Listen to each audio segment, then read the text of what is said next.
In this class, we're learning about basic anatomy, physiology, kinesiology, as well as learning how to coach, train, prepare students for careers in exercise-related fields, physical therapy, athletic training, personal training. I've learned a lot, and I've learned a different few fields that I would like to go into that go with sports med. My current plans are to go into athletic training and take that further and go and be a sports med physician. We have great programs and partnerships with a lot of local businesses, including physical therapists, so kids will have a lot of internship opportunities.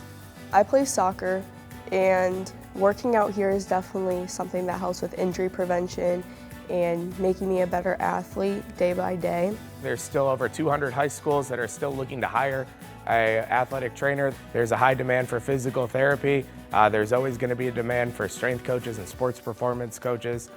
So there's endless possibilities and career options in this field.